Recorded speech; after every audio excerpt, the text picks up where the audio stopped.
ओशो।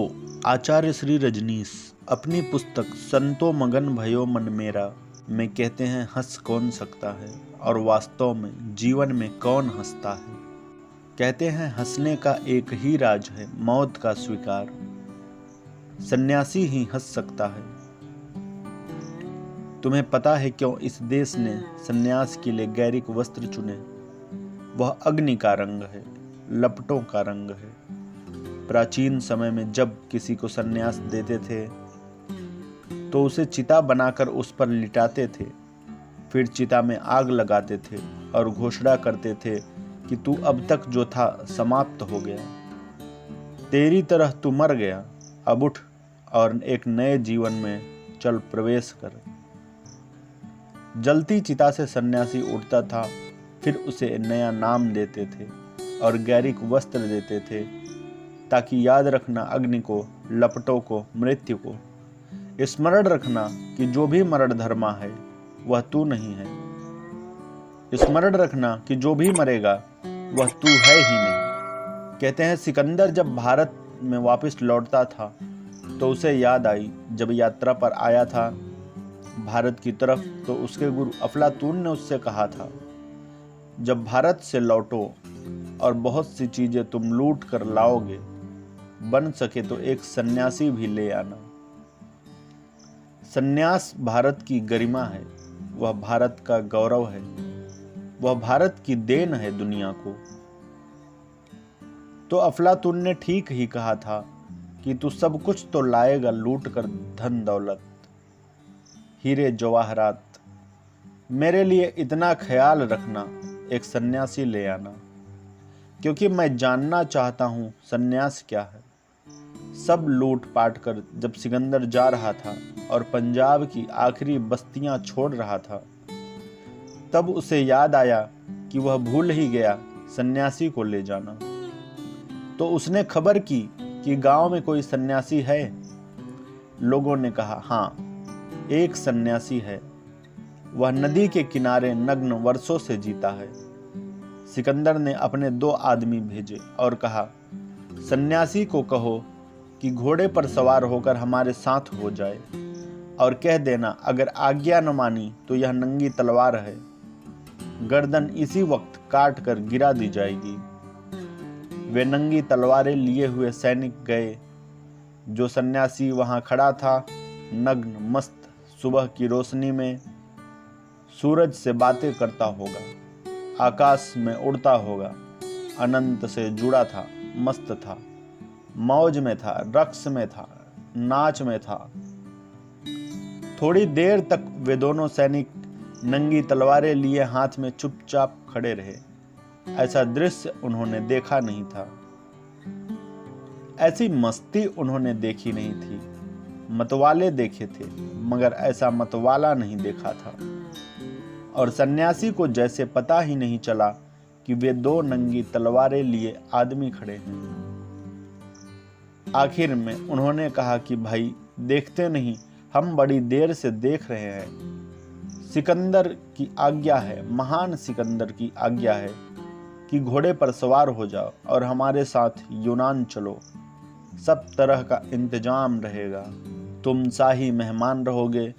और यह भी खबर है साथ में कि अगर जाने से इनकार किया तो ये नंगी तलवारें तुम्हारी गर्दन अभी गिरा देंगी। वह सन्यासी ऐसा खिलखिलाकर हंसा कि नंगी तलवारें लिए सैनिकों के दिल धड़क कर रह गए। उस सन्यासी ने कहा, सिकंदर को कहो कि फिर उसे सन्यासियों से बात करने की तमीज नहीं है, उसे सन्यासियों के साथ चर्चा करने का कुछ पता नहीं है।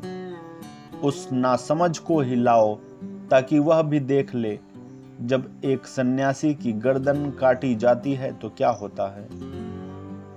रही आने जाने की बात, बरसों हो गए तब से मैंने आना जाना छोड़ दिया, ठहर ही गया हूं। वह ऊंची बातें कह रहा था जिसकी सिपाहियों को तो कुछ समझ में ही नहीं आया होगा। क्या कह रहा है सन्यासी? आना जाना छोड़ चुका हूं। उसने कहा ठहर गया हूं। वह तो सन्यासी की परिभाषा कर रहा था। वर्षों हो गए, ठहर गया। अब कैसा आना कैसा जाना, कैसा भारत कैसा यूनान, व्यर्थ की बातें यहाँ न करो।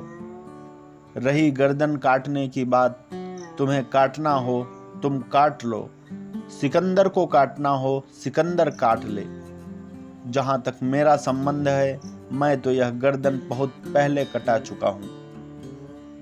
इस गर्दन का मुझसे कुछ लेना देना नहीं। सिपाहियों की हिम्मत न पड़ी काटने की। यह आदमी कुछ अनूठा था। उन्होंने बहुत आदमी देखे थे। या तो आदमी होता है तलवार उसके सामने करो तो वह अपनी तलवार निकाल लेता है, लड़ने जूझने को तैयार हो जाता है। या एक आदमी होता है कि तलवार दिखाओ तो भाग खड़ा होता है, पीठ दिखा देता है। न इसने पीठ दिखाई न इसने तलवार निकाली। यह तीसरे ही तरह का आदमी था जो खिलखिलाकर हंसा। इन सैनिकों ने बहुत युद्ध देखे थे, बहुत लोग मारे थे, खुद मौत का सामना किया था, मृत्यु के अनुभव से निरंतर गुजरे थे, मगर ऐसा आदमी न देखा था। उन्होंने सोचा बेहतर है हम सिकंदर को पहले खबर कर दें।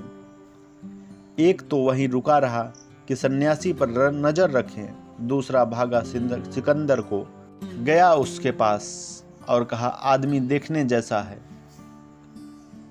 अफलातून ने, तुम्हारे गुरु ने जो कहा सन्यासी ले आना, ठीक ही कहा। हमने बहुत आदमी देखे मगर यह आदमी कुछ और तरह का आदमी है। यह आदमियों जैसा आदमी नहीं है। यह मौत की बात सुनकर हंसा ऐसा कि हमें भरोसा न आया। या तो यह पागल है या यह किसी ऐसी अवस्था में है ऊंचाई की जहां हमारी कोई पहुंच नहीं है। इसलिए आप खुद ही चलो, काटना हो आप खुद ही काट लो। और वह कहता है गर्दन तो मैं पहले ही कटा चुका हूं। सिकंदर खुद गया। सिकंदर ने लिखा है कि जिंदगी में मैं 2 बार अपने को छोटा अनुभव किया। एक बार जब डायोजनीज से मिला था, तब वह भी एक नंगा फकीर था यूनान का, और एक बार दंडा में इस हिंदू सन्यासी से मिला। तब 2 बार मुझे लगा कि मैं ना कुछ हूं। बाकी बड़े सम्राट देखे, दुनिया के बड़े ख्यातिनाम लोग देखे, उनके सामने मैं सदा बड़ा था, मेरे मुकाबले वे कुछ भी न थे। मगर इन 2 फकीरों ने, दोनों नंगे फकीरों ने मुझे एकदम झेप से भर दिया। दंडामी के सामने खड़े होकर सिकंदर ने कहा कि चलना होगा, अन्यथा यह तलवार है और मैं एक कठोर आदमी हूं। जैसा कहता हूं वैसा करता हूं। यह गर्दन अभी कट जाएगी और यह सिर अभी गिर जाएगा। कहते हैं कि दंडामी ने क्या कहा। दंडामी ने कहा गिराओ गिराओ सिर को, गिरा दो, अभी इसी क्षण गिरा दो, मैं भी तो देखूं उसे गिरते हुए। तुम भी उसे गिरते हुए देखो। और अब तुम करोगे क्या? जो काम मेरा गुरु पहले ही कर चुका है। अब तो यह सिर ऐसा ही अटका है, जुड़ा नहीं है। यह तो कटा हुआ सिर है। कटे हुए को क्या काटते हो, मगर काटो। तुम भी देखोगे गिरते, मैं भी देखूंगा गिरते। सिकंदर की तलवार कहते हैं म्यान में वापस चली गई। इस आदमी की रौनक, इस आदमी की आभा देखकर हतप्रभ होकर वापस लौट गया। जाते वक्त उस सन्यासी ने कहा, और ध्यान रखना, जो सन्यासी तुम्हारे साथ जाने को राजी हो जाए वह ले जाने योग्य नहीं है। वह सन्यासी नहीं है। जो सन्यासी है उसका अब कैसा आना कैसा जाना, ज्यों का त्यों ठहरा। ओशो कहते हैं जिसने मौत को सहज स्वीकार कर लिया, सिर्फ वही जीवन को जी सकता है, वही जीवन को समझ सकता है और वही खुलकर हंस सकता है।